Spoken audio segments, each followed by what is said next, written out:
নমস্কার বন্ধুরা, তোমরা সবাই কেমন আছো? আশা করি ভালো আছো। আমিও ভালো আছি। তো আমি আবারও চলে এসেছি তোমাদের সাথে মিষ্টি একটা ভিডিও শেয়ার করবো বলে। তো এই ভিডিও ক্লিপটা ছিল আগের দিন রাতের, যেখানে আমি পার্লারে গিয়েছিলাম ছেলের চুল কাটাতে, আমার চুলের শ্যাম্পু করাতে। চুলটা আমার ডে বাই ডে যা রাফ হচ্ছে, আমি দিনে মানে সপ্তাহে দুবার করে শ্যাম্পু করি, তারপরেও নিজের হাতে শ্যাম্পু করা আর স্যালুনে শ্যাম্পু করার মধ্যে অনেকটা তফাৎ থাকে। তো যাই হোক, ভালো মতো করে হেয়ার ওয়াশ করিয়ে ঘরে চলে আসি আর ডিনার কমপ্লিট করি। তুমি ডিনার করো, লাঞ্চ করো, ব্রেকফাস্ট করো, কি তুমি বোর হও, কি তুমি খুশি থাকো, তারক মেহতা দেখাটা হলো ম্যান্ডেটরি, যেটা আমি করি। তারপরে খাওয়া দাওয়া কমপ্লিট করলাম, ঘরের টুকিটাকি কাজ মেটালাম, হাজব্যান্ডকে বললাম আমাকে শাক সবজি কেটে দাও, বিকজ আজকে আমার প্রচণ্ড কিছু চাপ ছিল রান্না করার, বিকজ বাড়িতে আজকে আমাদের সত্যনারায়ণ পুজো ছিল। তো সকালবেলা উঠবো বলে তাড়াতাড়ি করে ঘুমিয়ে নিয়েছিলাম, সকালবেলা উঠে পড়েছিলাম। উঠেই আগে আমি রান্নার কাজটা কমপ্লিট করতে চেয়েছিলাম, কারণ তারপরে আমি ঘর মুছবো, দেন পুজোর কাছে বসবো। আর একবার পুজোর কাছে বসে পড়লে শরীরটা আর দেবে না যে আমি রান্না করি।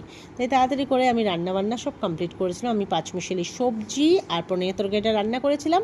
আমার মা আসবে, তাই মাকে বলেছিলাম তুমি এসে ডালটা রান্না করে দিও, আর ভাতটা তো তুমিই করে নিও মা, বিকজ আমি এদিকে রয়েছি। তাই যথারীতি সেই কথা অনুযায়ী আমি পুজোর কাজে ব্যস্ত হয়ে পড়ি। আমার পুরোহিত মশাইও ঠিক টাইমে চলে এসেছিলেন, আর এত সুন্দর পুজো করেছেন, চারিদিকে পুরো ভক্তিময় হয়ে গিয়েছিল। প্রত্যেক কটা শ্লোক এত সুন্দর করে বলছিলেন, আমার তো খুব ভালো লাগছিল। এতটা সুন্দর লাগছিল, চারিদিকটা এতটা পজিটিভ লাগছিল না যে কি বলবো। তো এই যে পুজোয় বসে পড়েছেন উনি, পুজো চলছিল, তার সাথে সাথে আমার বাপুরবাড়ির লোকেরাও চলে এসেছিলো, আমার শাশুড়ি মা সবাই ছিলেন। আমরা পুজো করছিলাম, অঞ্জলি দিলাম। আমি অঞ্জলি দেওয়ার পর তারপরে আমি কিছু খেয়ে নিয়েছিলাম, আর আশেপাশে যেটুখানি পুজো দেওয়া মানে প্রসাদ দেওয়ার ব্যাপার, তো সবাইকে প্রসাদ বিতরণ করেও চলে এসেছিলাম। আর আজকের প্রসাদে কী ছিল? সিন্নি, যেটা হলো আমাদের সত্যনারায়ণ ভগবানের সবথেকে প্রিয় একটি জিনিস, এটা ছিল। আর কিছু ফল ছিল, আর মিষ্টিও ছিল।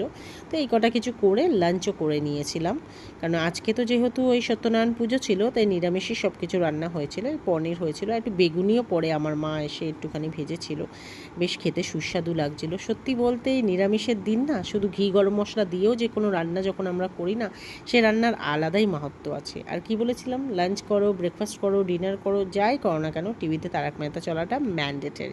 তো যাই হোক, এটা তখন আমি বসে বসে দেখছিলাম। তারপরে আইসক্রিম নিয়ে এসেছিলো, এটা খেলাম। তো চলো, ভিডিওটা আজকে এই পর্যন্তই, আবার দেখা হবে অন্য একটা ভিডিওতে। ততক্ষণের জন্য তোমরা ভালো থেকো, সুস্থ থেকো, আর হ্যাঁ, যাওয়ার সময় লাইকটা করে যাও, আর আমার চ্যানেলটাকে ফলো আর সাবস্ক্রাইব